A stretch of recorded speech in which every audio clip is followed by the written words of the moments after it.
Boa noite, pessoal.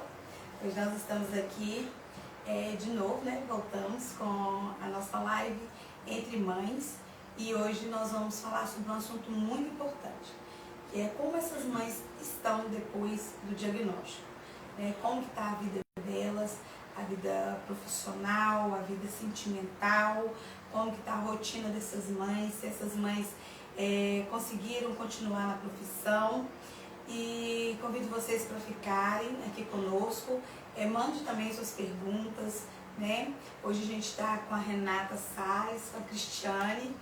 Infelizmente teve uma entrevista, a Vitória Rocha não pôde vir, mas nós vamos bater um papo aqui, né, sobre como que ficou, né, a vida dessas duas guerreiras, né, após o diagnóstico dos seus filhos, né, e o quanto elas têm que fazer, né, para dar conta do recado. Pessoal, como vocês já sabem, para os que não sabem ainda, a Sala do Aprender está integrada dentro do Espaço Evoluir, né, que é o espaço onde que o psicólogo Uberlino atende juntamente com a Rosinete, psicóloga também. E a gente vai conversar a respeito, né, de como está a vida delas, né? E aí, pessoal, como que vocês estão depois do diagnóstico?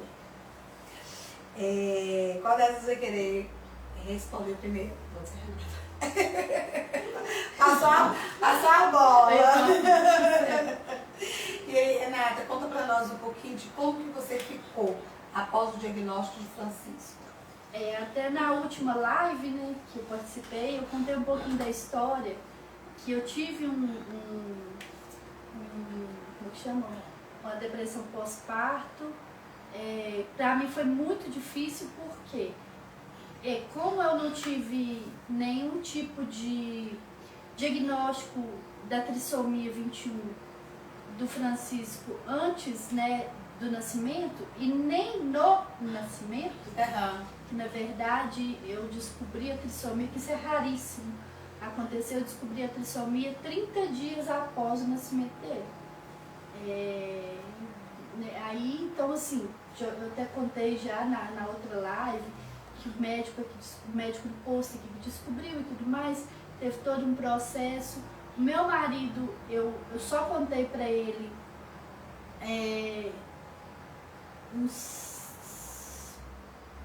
depois que eu descobri, né, 30 dias depois, mas uma semana depois ainda da minha descoberta, eu fiquei uma semana ainda segurando ainda para ver como eu ia contar para ele e tudo mais, com medo de afetar isso no casamento, né, com medo de ver qual que era a reação dele, né, não sabia, a gente tinha comentado só uma vez, assim, por alto, quando eu estava grávida, que se ele nascesse com alguma deficiência, eu lembro que ele estava até tomando banho, a gente estava comentando, a gente estava conversando com ele, aí eu disse, mas e aí, se ele nascer com deficiência? Aí ele falou até assim, vai, mas a gente vai amar de qualquer forma. Só que assim,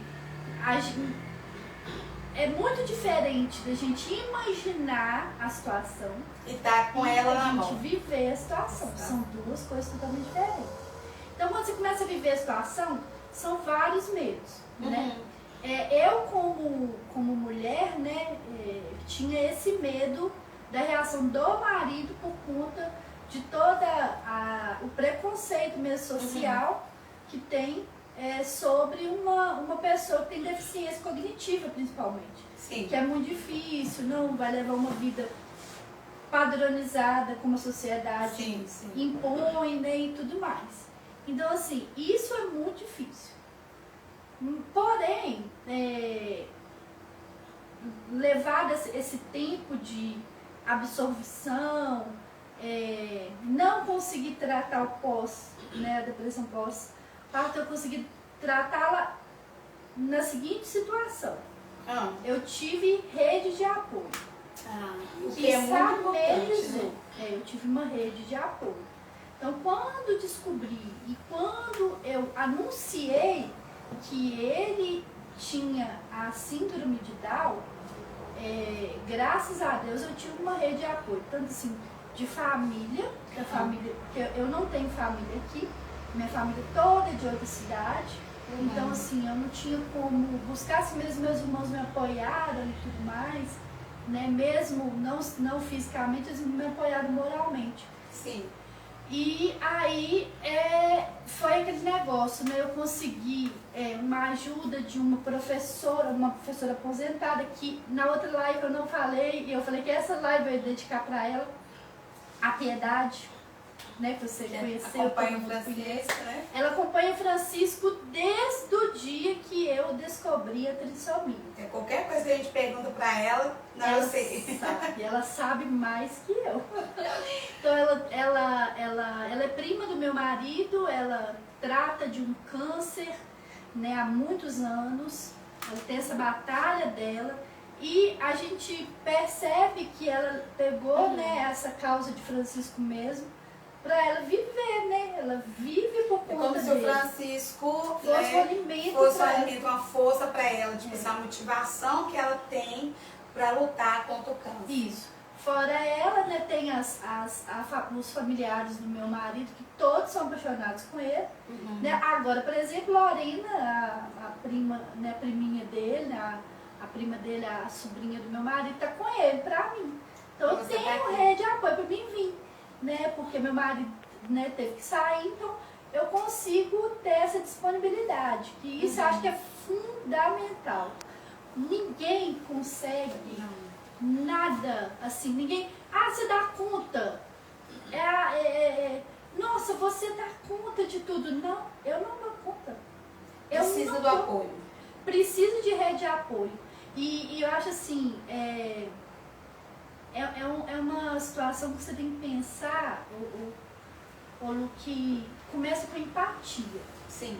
Entendeu? Então assim, a empatia é o ponto fundamental até para a família entender que aquela causa já não é só da mãe. É de todos. É de todo mundo, entendeu? É de todos da família. E para você, Cristiane, como é que foi quando, né, logo após que você descobriu que o Miguel, né, tinha a síndrome? Boa noite para todos. Né? Igual eu falei também, né, na live passada, o Miguel, eu descobri, ele já estava com 8 meses, quando ele fez o exame, né, e saiu o resultado. Mas nós sabíamos que tinha alguma coisa de errado. Porque no meu caso, eu já tive 4 filhos. Né? Então a gente notava assim, que o Miguel tinha algo assim, né, que não era normal. Porque ele ficou internado, mas ele fez todos os exames no hospital que ele ficou internado, não deu nada. Aí eles liberaram ele, né? Foi onde que fez o exame da genética e constou a síndrome. Então, assim, pra nós, não foi fácil. Lógico que não foi fácil. Mas pra gente aceitar, foi mais, né, fácil, porque nós já sabíamos que tinha algo com o Miguel. Né?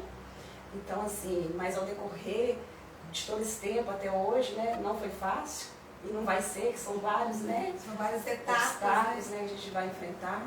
Mas quando a gente tem, né, uma base, porque eu falo, a minha base é Deus. Se eu não tivesse Deus, eu tenho certeza que eu não estaria aqui hoje com o Miguel, enfrentando, né, as dificuldades. E a minha família também, né, que me ajuda bastante. E a fé nesse momento, né, é muito importante, né? É muito importante a gente ter fé, crer que é claro, a gente queria que a gente orasse ou rezasse e a criança, né, no passo de mágica resolvesse tudo, mas não é bem assim, né? E também tem esse momento da aceitação, né, de olhar e falar, não veio, né, o chamado típico, mas eu tô recebendo, eu vou amar, eu vou cuidar, né? E isso a gente tem que ter muita fé para se agarrar e dar conta de ir. A nossa próxima pergunta é: do que vocês tiveram que abrir mão assim, na vida pessoal para se adaptarem à rotina dos filhos? Olha, no meu caso, né, eu trabalhava mais. Depois que eu tive Miguel, até uns 5 anos, eu não consegui trabalhar. Porque o meu tempo todo era dedicado a ele. A fisioterapia, né, os médicos, que era todo mês, tinha que levar Miguel no médico. Porque era uma síndrome rara, né? Vários médicos não conheciam a síndrome, então eu queria, né, aprofundar mais, saber mais. Então não tive, né, essa oportunidade de trabalhar. Mas agora que Miguel cresceu um pouquinho, eu consigo conciliar as consultas, atendimento e ainda conseguir trabalhar um pouquinho. Ah, que bom. E você, Renata, como que ficou sua vida profissional? Na verdade, também, como dela, minha vida, assim, o ritmo de trabalho diminuiu muito, né? Eu tenho a sorte que eu tenho a minha loja lá dentro da minha casa, então eu consigo conciliar muita coisa. Mas minha vida profissional de formação, que é arquitetura e urbanismo, eu tive que reduzir ela a 80%. Então, hoje em dia eu faço 20% daquilo que eu consigo fazer na minha profissão, que é até a que eu sou apaixonada, que é arquitetura. Mas, assim, no lado profissional, no lado pessoal, a gente abre mão de muita coisa depois que tem filho. É o normal, né? Normal. A gente estava aqui no bate-papo antes, né?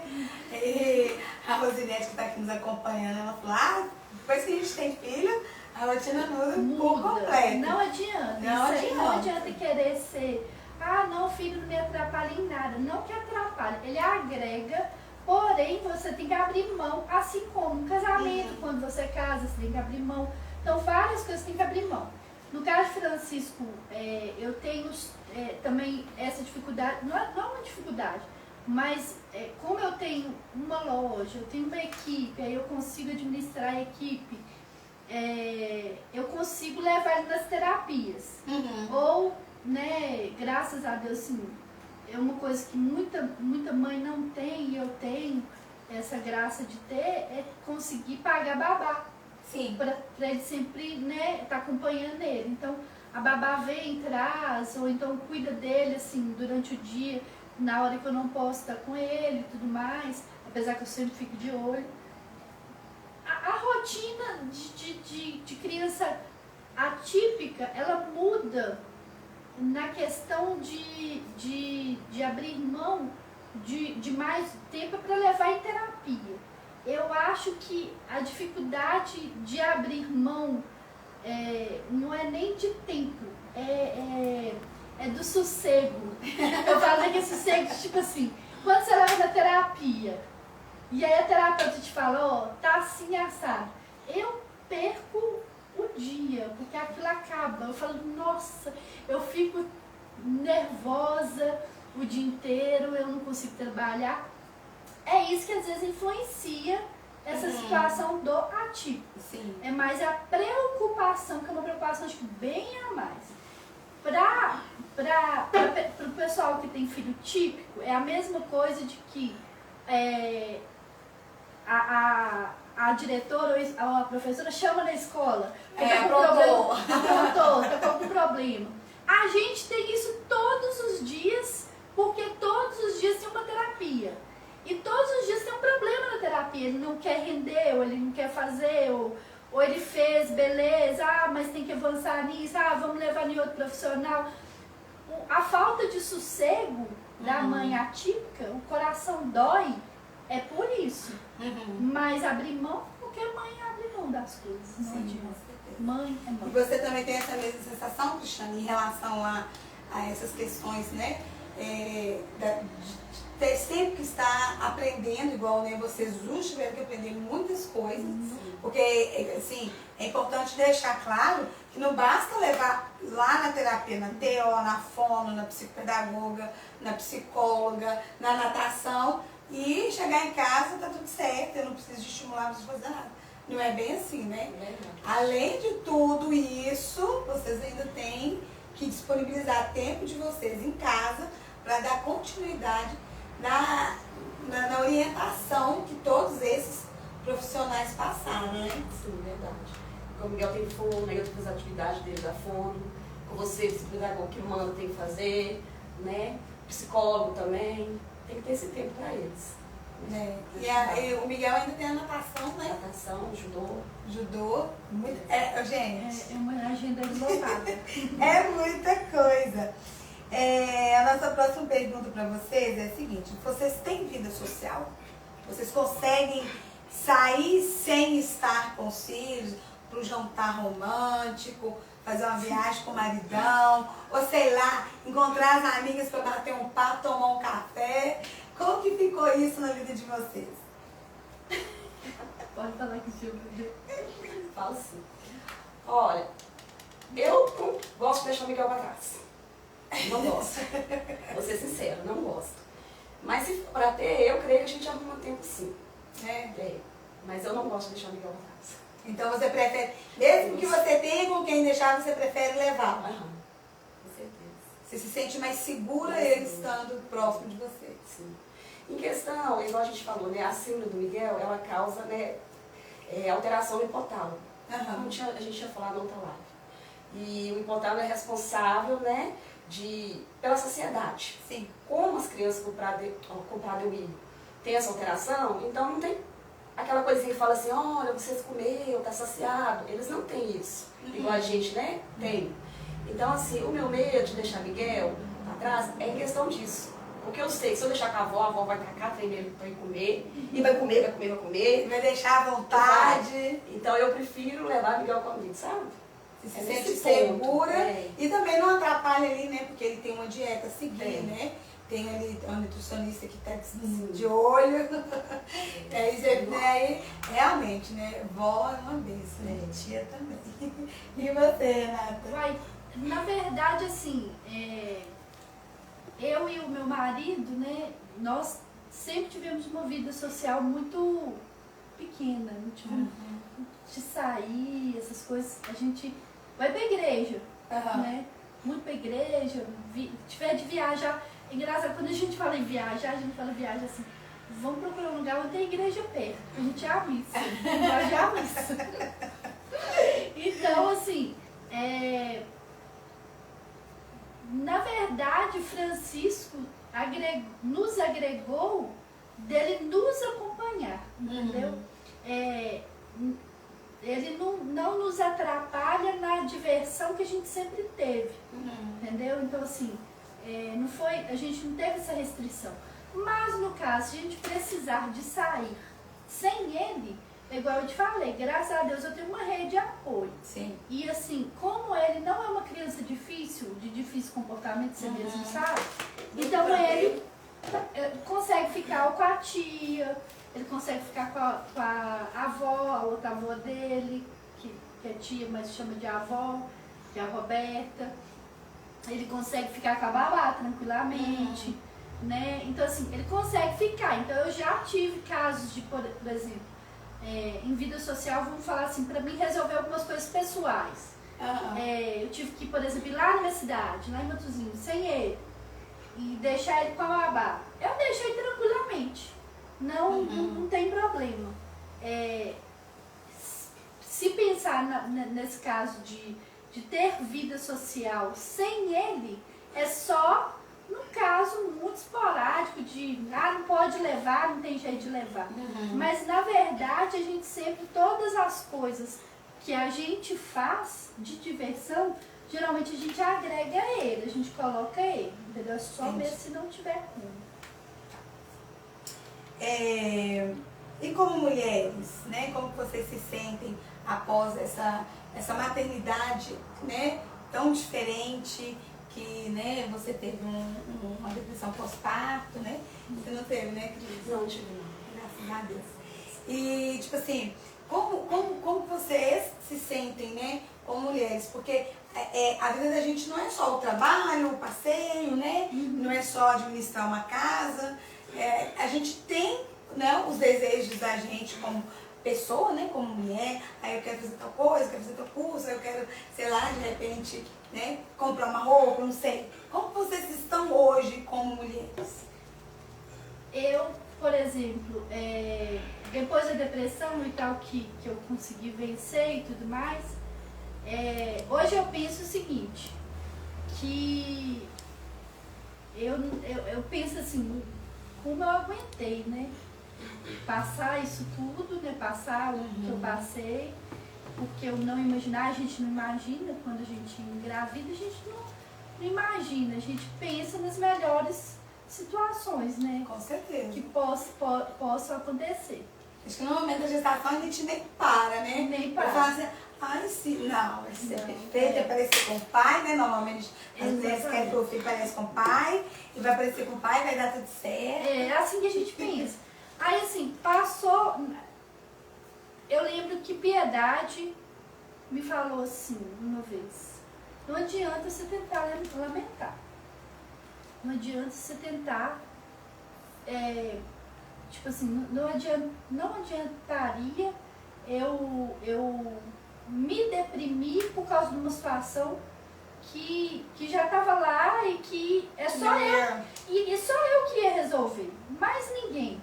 Que era eu que tinha que levantar, eu que tinha que levar ele na terapia, era eu que tinha que procurar as coisas para ele. Então, a partir daquele momento, eu tinha que reagir, entendeu? Eu estava no auge da pandemia, porque foi 2020, né? 2020 para 2021, foi no auge naquele negócio de usar máscara, não poder visitar, não poder ter contato. É tanto que ele começou as terapias de fisioterapia com 6 meses. Geralmente começa no outro dia, né? Ou, né, quando descobre, rápido demais. Mas assim, eu tive que dar conta, né? E como me sinto como mulher hoje? Eu me sinto assim, a palavra não é realizada. É realizada como mãe, porque era meu sonho ser mãe. Sim. Eu planejei, foi uma gravidez planejada, não foi uma gravidez que aconteceu, não. Eu planejei a gravidez. Foi assim, eu curti a gravidez, entendeu? O máximo que eu pude, porque foi meu primeiro filho, ele é meu primeiro filho, foi tudo que eu sonhei. Então assim, hoje eu vejo tudo que a gente passou, de eu ter que buscar tudo aquilo que eu busquei, ainda trabalhando, porque tinha que dar conta de trabalho, tinha que dar conta de marido, tinha que dar conta de tudo. Tinha vezes que não dava conta, mas vivia, entendeu? Eu falo que quando eu vejo um bebezinho pequeno, eu fico até com medo de ver. Eu falo assim, não tenho saudade desse período, não. Mas foi, eu vou falar que foi. E você, Cristiane, como você se sente hoje como mulher? A gente tenta encaixar tudo, né, no dia a dia, porque não é fácil. Mas assim, hoje em dia, tá mais tranquilo, igual eu falei, né? O Miguel já tá com 10 anos. Eu consegui formar agora, que eu larguei a escola, né? Eu formei, né, o 3º ano, graças a Deus. Que bom. E lá vai. Aos pouquinhos a gente vai tentando encaixar tudo. Vai dar certo, sim. E vocês têm auxílio no dia a dia? A Renata falou que ela tem uma rede de apoio, né? Graças a Deus. Bastante pessoas que ajudam, né?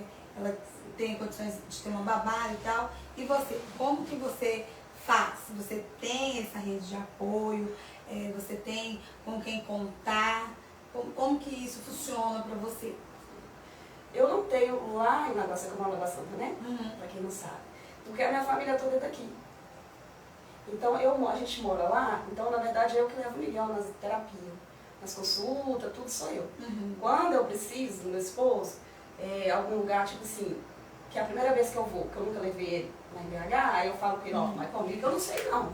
Aí ele vai comigo, mas tirando isso, é eu mesmo que levo o Miguel. Porque a minha família toda é daqui. Sim.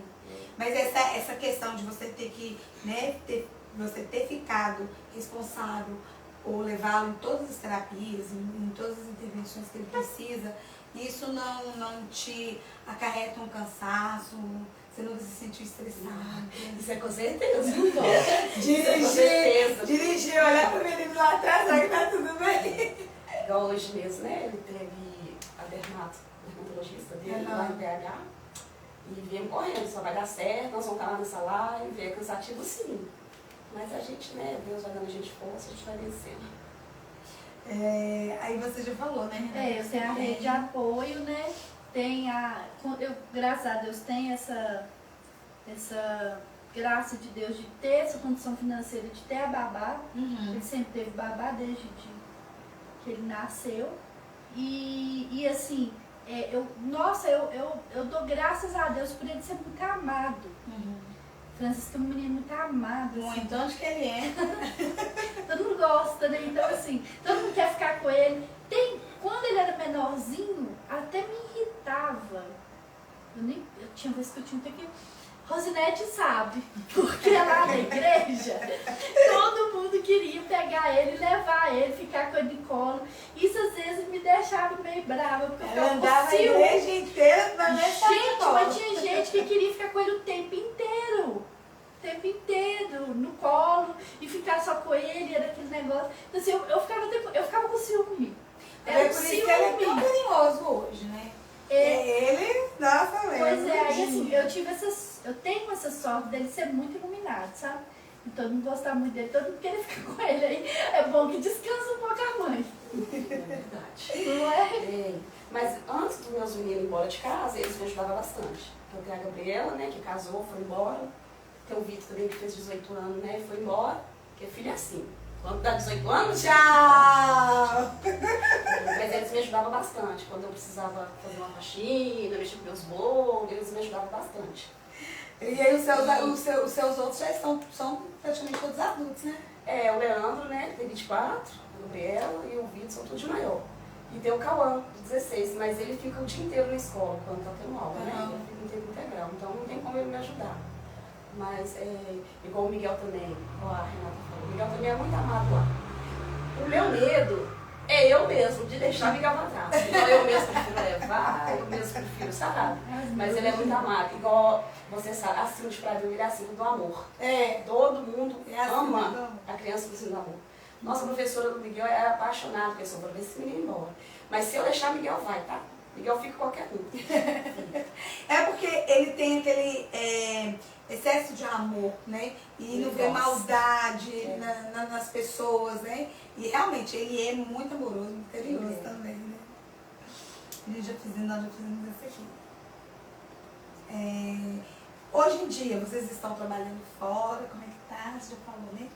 Você trabalha, você é dona de uma loja. Eu tenho uma loja, né? E meu marido tem uma empresa de terraplenagem.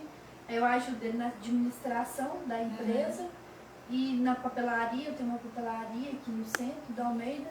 E sou arquiteta. Igual eu falei, a carreira que eu formei de formação, hoje em dia ela é meio, não que ela é encostadinha, mas eu sei que eu ainda vou voltar a trabalhar no que eu amo. Mas eu acho que essa pausa ela foi necessária, sabe?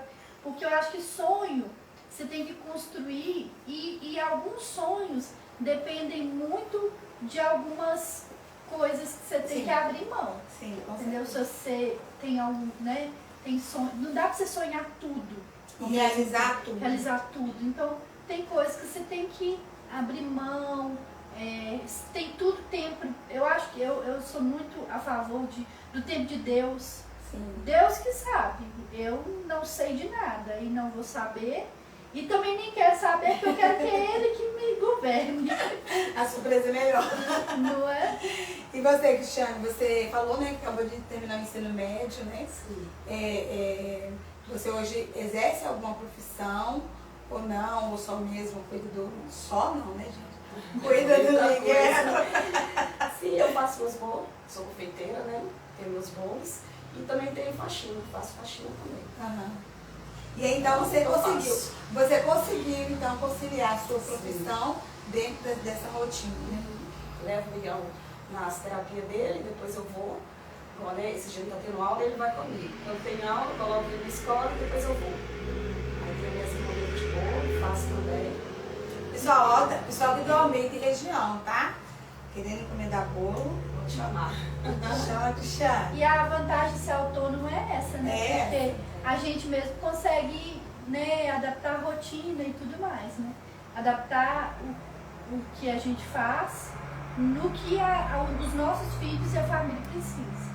E mulher, infelizmente ou felizmente, não sei, ela tem um chamado muito especial porque ela parece que ela é aquela que organiza a família. Sim. Mulher sempre, ela acaba que no final das contas é a que organiza. E dá tudo certo. E dá tudo certo. Então ela, por exemplo, ela faz, né, ela é confeiteira, né, faz bolo e tudo mais, mas organiza a vida do filho, da família, de casa.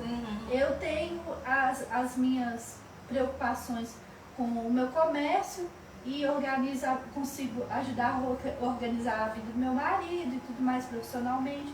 Mulher acaba que organiza a vida de todo mundo. Multiuso. Ai dos homens. Mas sem a Se gente. fosse. Eles não existiriam, literalmente. Deixa eles ouvir. Nós, deixa eu ficar brava. Gente, a ideia de marcar essa live, né, aqui com vocês, uma pena que a Vitória não pôde vir, né, falar com a gente, conversar com a gente, foi a partir de uma reportagem que eu vi na semana retrasada, que me chamou muita atenção. Levantei de manhã, estava preparando um café e abri o Instagram e estava lá, né, de uma mãe, né, que infelizmente ela acabou, né, tirando a vida do filho e dela também.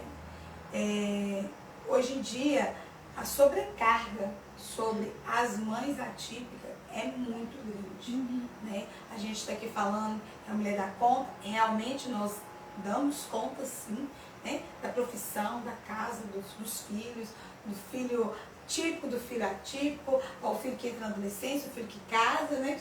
O filho que tem filho. A gente dá conta de administrar uma loja, administrar o negócio do marido e ainda, né, ser arquiteta. Mas tudo isso traz uma sobrecarga muito grande, uma carga de estresse muito grande sobre nós, né? E uma hora, né, a conta vai chegar, né? Vocês com tanta demanda, com tantas atividades para fazer, né, durante o dia, né, a correria e tudo, né?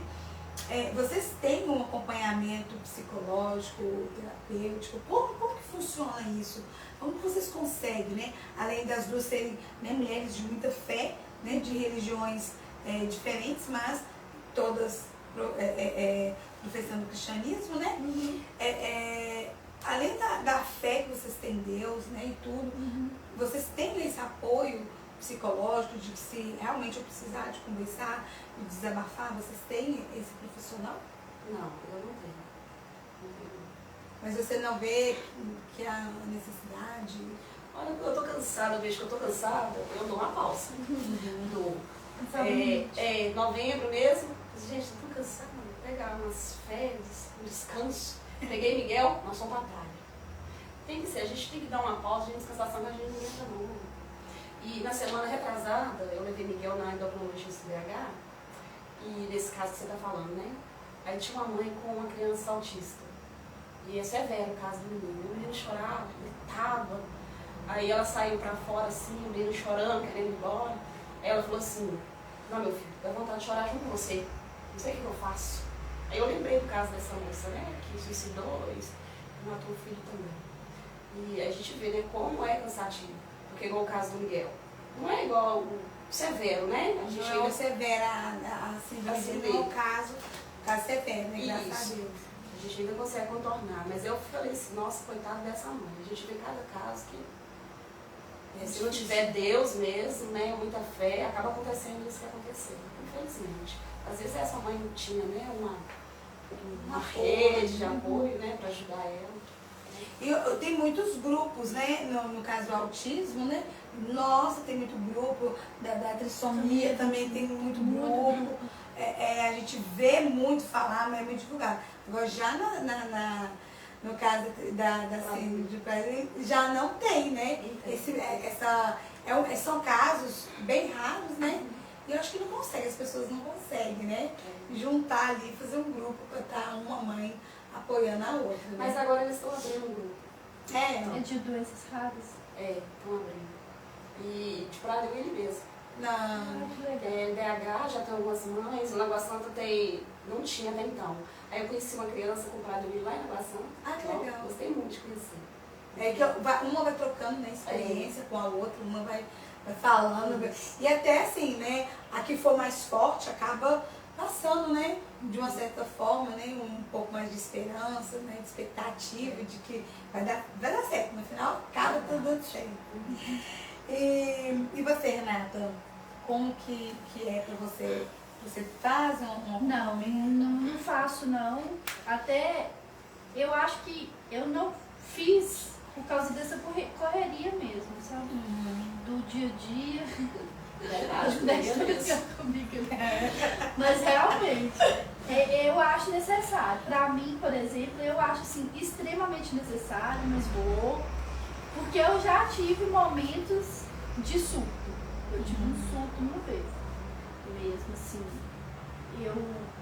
Nossa, eu fiquei transtornada. Francisco tinha 2 meses de vida. Nossa. E assim, eu quebrei o parto.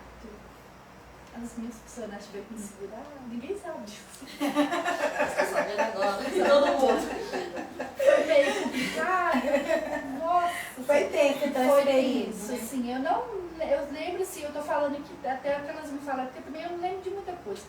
E assim, eu sei que eu preciso, mas isso foi falta de vergonha mesmo, de eu não procurar, viu, gente? Mas já mas deixar sinalizando pra já você. tive problemas já eu acho que assim, tem necessidade. Mas isso mesmo foi desleixo mesmo, de não procurar. Aí quando eu tô muito assim, cansada, igual sábado atrasado, que eu cheguei assim, morta, de cansada, assim, exausta, aí o que eu gosto de fazer? À noite eu não quero fazer nada. Aí eu já falei com o meu marido, ó, eu não vou fazer nada hoje, eu quero descansar a minha cabeça. E aí eu tento fazer isso. Mas igual a Cristiane falou, é muito interessante a gente saber os limites da gente, entendeu? Sim. Porque a gente vai indo, a gente não a gente sabe o limite da gente, mas a gente fala assim, não, a gente aguenta mais um tiquinho. Só mais um pouquinho. Não, peraí que a gente aguenta mais um tiquinho. E isso vai indo, até transbordar. Até sair do controle e você não conseguir mais, como é que fala? Administrar, contornar com a situação. É muito complicado. Eu ainda vou fazer terapia. Olha, que tem um monte de gente. Vou fazer. Eu preciso, Piedade briga comigo todo dia. Eu preciso fazer. Mas a terapia, ela nos ajuda a organizar. Porque, exatamente. A nos organizar. E no mais, assim, o mais que a gente está aqui falando sobre nós, o que aconteceu depois e tudo mais, a única coisa que, assim, que eu acho que na minha vida está desorganizado.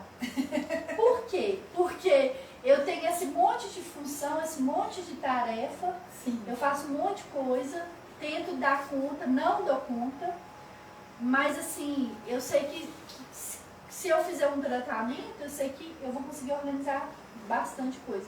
E aquele negócio das prioridades, você tem que colocar limite e prioridade naquilo que realmente você tem que fazer. Sim. Que às vezes eu não falo. Vou falar com sinceridade, não vou mentir. Que isso é fato.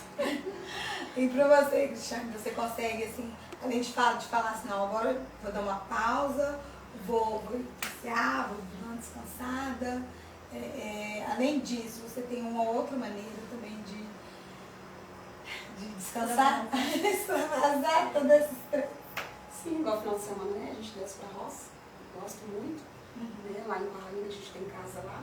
É um lugar que a gente descansa, desestressa. Com certeza. É interessante, né?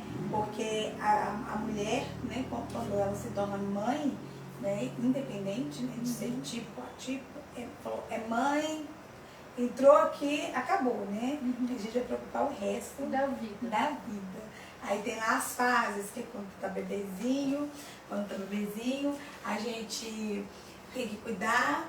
Quando começa a andar, aí tem que preocupar com as coisas. Aí daí a pouco vem 2, 3 anos tá na escola e vai, vida, né? Daí a pouco, né, a gente acorda, já tá todo mundo na adolescência, né? Daí a pouco tá todo mundo adulto e a gente ainda tá lá, vendo se o filho precisa de alguma coisa. Nunca fala assim, pronto, cresceu, agora eu não sou mãe mais, acabou. Muito pelo contrário, né? A preocupação vai dobrando. Daqui a pouco a Rosa chega nessa fase aí. Eu já tô, viu? Os meus eu tô tudo criado, graças a Deus. Também. Nós todos. Você também já tá caminhando pra essa parte, né? Mas aí tem outras preocupações, né? Aguarde. Já, você vai ver como é que é. Eu já sou vó, minha Você já tá. Mesmo! Você é vovó da Luar, gente. E o que Olha, eu tava doida se chegasse nessa parte, porque o futuro, às vezes assim, a mãe quando tem um filho com trissomia 21, a maioria delas desliga o futuro delas e acopla aquele futuro delas do filho. Uhum. E há pouco tempo não, eu li um livro da Lourdinha, eu esqueci o sobrenome. O livro chama Cadê a Síndrome que estava aqui, o gato comeu. Um livro interessantíssimo.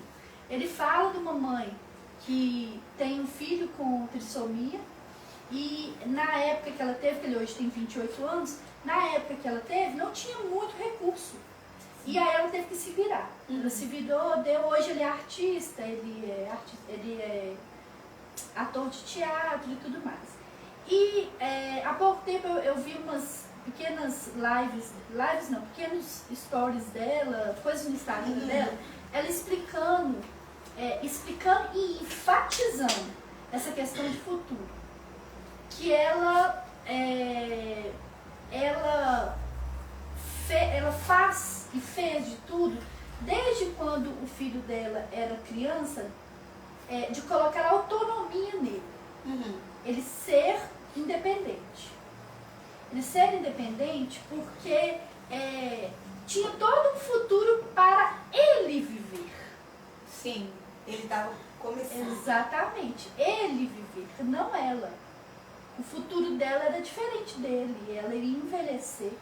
E uma coisa interessantíssima que ela colocou, que muita gente vai lembrar, ou vai pensar, vai ligar uma coisa com a outra, é que sempre uma criança, ou uma pessoa, um jovem, um adulto com trissomia 21, todo mundo pensa assim, e se essa mãe morrer?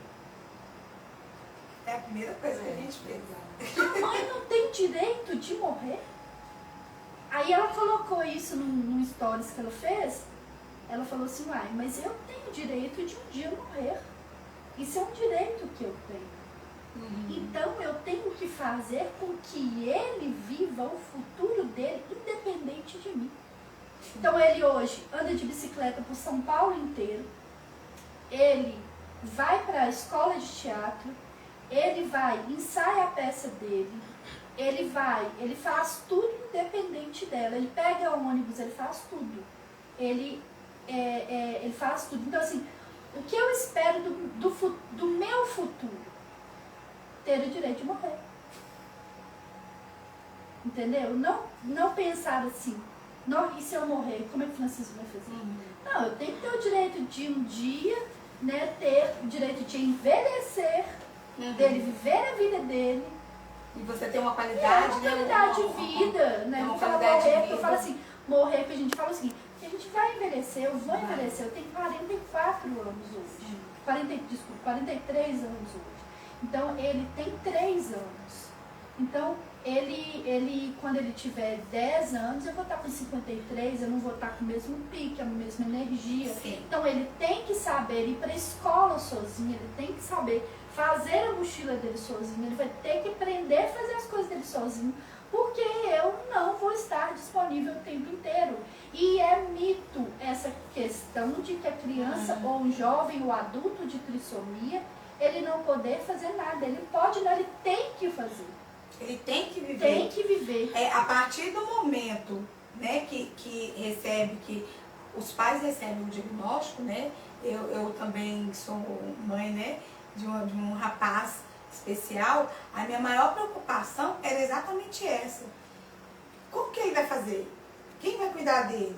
E aí eu falei, opa, não, eu não posso pensar em quem vai cuidar dele. Ele que tem que cuidar dele.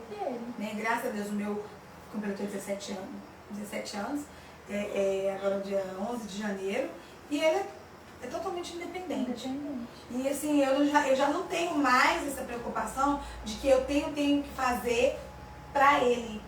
Eu tenho que fazer algo para deixar, eu tenho que preparar isso, porque na hora que eu já eu ao contrário, estou ensinando ele a pescar os próprios peixinhos dele. Eu acho interessante quando as pessoas me falam assim, ai Renata, você é uma mãe tão dedicada. Eu penso assim, na hora que a pessoa acaba de falar isso, como se eu não sou dedicada não, meu filho, eu quero é que esse menino faça tudo sozinho, um dia não precisa de mim, por isso que hoje eu luto, entendeu? Eu luto, eu faço pra ele ser independente. Mas é exatamente, os primeiros 10 anos de vida de uma criança, eu falo isso por experiência própria, são os primeiros 10 anos são os 10 anos mais difíceis.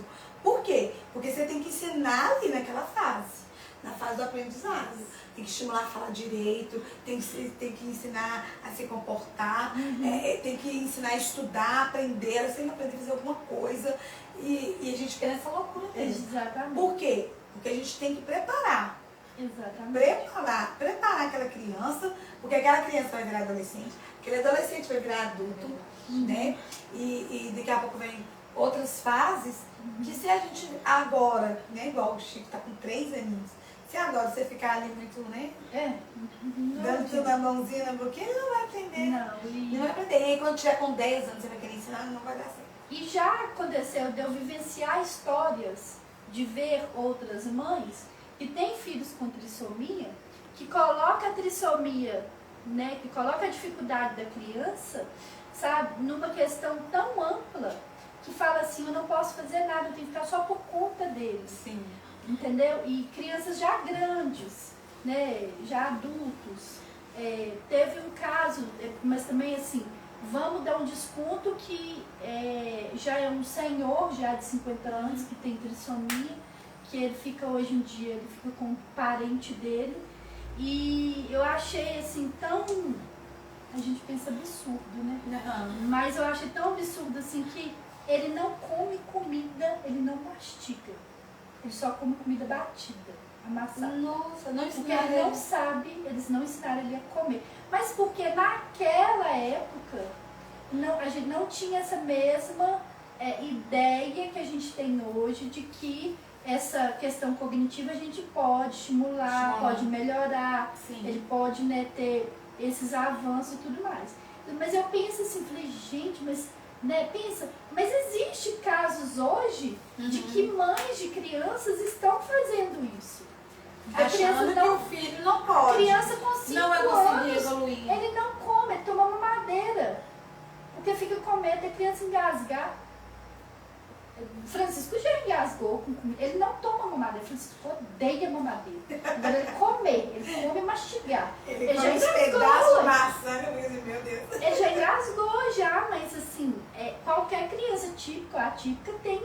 Infelizmente tem essas coisas. E ele tem que viver, mas ele tem que aprender, ele não pode deixar. Mas assim, eu sempre, quando eu vejo esses casos, eu penso assim, não é coitado do filho, eu fui pensando na mãe. A mãe não vai ter futuro, porque a mãe vai ficar por conta de dar papinha na boca do menino pro resto da vida, do rapaz, do grande, do adulto. Ela não vai ter direito de morrer.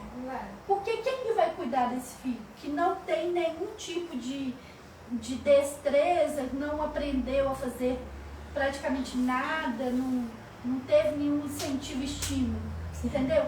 É interessante, né, na trissomia, que tem um rapaz que ele não tem vínculo nenhum, eu falei na outra live, vínculo nenhum com ninguém com trissomia, mas ele faz um papel fantástico, que é levantar a bandeira da trissomia. Ele chama Alex Duarte, e ele fez uma expedição de 10 jovens acima de 18 anos, esse ano, cada ano é num lugar, ele faz tipo um acampamento com eles, e eles têm que se virar, fazer comida, lavar roupa, ficar um tempo ele tira esses jovens da zona de conforto, casa, isso, e eles vão se virar sozinhos. E esse ano eles foram para Orlando, para Disney, entendeu? E assim, foi interessantíssimo que essas 10 crianças, esses 10 jovens, eles se viraram. Um deles é até de Florestal, aqui em Minas, entendeu? Então assim, eu acho muito legal essa questão de você dar autonomia, tanto para o tipo quanto pra ele tem que se crescer e ter o futuro dele, né? Exatamente. E você, Cris, como que você espera, né? Que seja o seu futuro, o futuro da Cristiana? Mas em relação ao que você estava falando, né? Questão de autonomia. O Miguel também, ele não conseguia vestir roupa sozinho. Então, quando o Miguel não conseguia, graças a Deus hoje em dia ele consegue, né? A gente vai ensinando, né? E eles aprendem. Com certeza eles aprendem. Com certeza. Sapato ele ainda tem dificuldade de amarrar. Mas enfiar o pé lá dentro ele consegue. Mas amarrar ele ainda não consegue. Tanto que o psicólogo falou assim, pra gente trabalhar com ele agora em questão de dinheiro. Aí eu vou levar ele no mercado, vou ensinar, é assim, se assar, você vai ter que fazer. Porque eles têm que aprender, tem que ter autonomia assim, porque a gente não está aí pro resto da vida. E a gente não sabe o dia de amanhã. E é igual você falou, né, a questão do dinheiro. O Aleph, ele tem muita dificuldade com o dinheiro. Mas ele vai no supermercado, ele compra e paga e volta com o troco direitinho. Porque, assim, eu nunca, e às vezes eu ficava assim, o cartão é mais fácil. Aí teve um dia que eu falei, não, hoje você vai levar nota.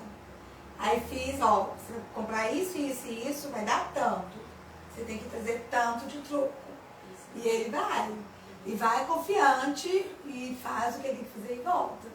Então, assim, a autonomia, quem dá, né, quem delega para os filhos, somos nós, né? Exatamente. E sempre pensando nessa questão, né? De que o futuro, né? O futuro deles precisa, né? Ser trabalhado agora, para quando chegar, eles saberem, né? Viver, né? O futuro e nós também, né? Nós também, né? Vamos supor, já estamos, assim, cansadas, né? E precisando descansar e ainda tem que cuidar de um filho que já está adulto que já poderia estar se cuidando, mesmo sendo atípico. Exatamente. Não é falar assim, isso é maldade, a criança atípica e tal. Não, não é maldade, não tem que infantilizá-los, né? Não, de jeito nenhum. É cada fase, e sempre mostrando para eles que eles podem. Francisco, o pessoal começou a ficar, eu também, né? Não vou coisa. Eu cheguei, bebezinho, bebê. Aí essa semana, teve uma terapeuta que falou comigo, não, para de chamar ele de bebê, comece a chamar ele de aquele rapaz já, que ele já tá crescendo. Menino crescido. Entendeu? Porque aí ele já vai começar a associar isso. Uhum. E realmente, a gente não pode ficar tratando ele como bebê a vida toda. A vida inteira. Porque senão ele vai achar, eu sou bebê, então a mamãe tem dó de mim. E eu não quero ter dó. Eu quero ter meu filho. Uhum. Mas eu vejo isso, Renata, até mesmo nos meus alunos, né, que são típicos, às vezes a mãe fica bebezinho, bebê. Aí a criança vem com isso, traz isso com ela, internaliza e acha que ela não pode fazer mais nada na vida, porque eu sou bebê do papai, eu sou a princesinha, eu sou o príncipe, e fica ali naquela coisa e não cresce. E isso atrapalha não só a criança dentro, no social, mas em tudo, né? O desenvolvimento cognitivo da criança. Você tira a responsabilidade o da aprendizado criança. social da criança, né? Eu tive uma experiência com o Miguel, foi questão de fala, né? Ele chegou pra mim um dia e falou assim, hoje eu comi bicote e tomei tote. Aí eu deixei. Foi no final de semana, falou a mesma coisa. Eu falei, Miguel, você não é um bebezinho mais não. Você é um rapazinho, um menino crescido. Muito crescido. Você tá quase do meu tamanho. Ele não cresce, eu chamei de bebê. Ele Aí eu sou homem. Aí ele me falou assim, eu falei, não, você comeu biscoito e tomou Todd. Aí ele, eu comi biscoito e tomei Todd. Eu falei, é assim que o menino da cidade fala. Mas a síndrome atrapalhou bem na fala do Miguel. A fala ele dele. tem apraxia na fala, né? Devido à síndrome. Mas Mas ele assim, tem fono e eu corrijo em casa, tá, gente? tem que, gente, eu tenho um que só deixar, acho que ele tá usando fralda até hoje. Mas, né, a gente tem que estimular. Não pode deixar, porque essas crianças vão virar adolescentes, esses adolescentes vão virar adultos e nós vamos envelhecer. E temos que envelhecer com qualidade de vida. Exatamente. Gente, foi muito bom, né, ter esse tempo de novo com vocês. É sempre muito enriquecedor. Espero que o pessoal que está em casa, né, tenha entendido a mensagem que a gente quer passar. E uma coisa que eu quero deixar aqui para todos os pais, ou alguém que tenha, né, que sabe que tem uma criança que está com atraso no desenvolvimento. Gente, o preconceito, o medo de procurar o profissional vai atrasar somente a criança, né? Vocês duas estão aqui, vocês sabem que se vocês tiverem sentido, né, medo, preconceito de ir atrás, os filhos que vocês têm hoje, eles não existiriam, né? Então, quanto mais tempo os pais protelarem, né, a busca da ajuda, e hoje em dia psicólogo, terapeuta, psicopedagoga, terapeuta em aba, isso não é para uma criança que é doido, né? Não é, muito pelo contrário, é para somar na vida, no desenvolvimento dessas crianças, para que eles tenham um futuro e os pais possam viver a vida deles. A nossa live vai ficando por aqui. Muito obrigada a todos vocês que nos assistiram. Muito obrigada às minhas queridas mães que estão aqui. Obrigada a você. A minha querida colega Rosinete, que está aqui dando apoio para nós, né? E é isso, gente. Daqui a pouco, já, a gente marca outra live. Agradecer também ao Paulo Roberto, que está ali na parte técnica. E boa noite, fiquem com Deus e até a próxima. Boa noite.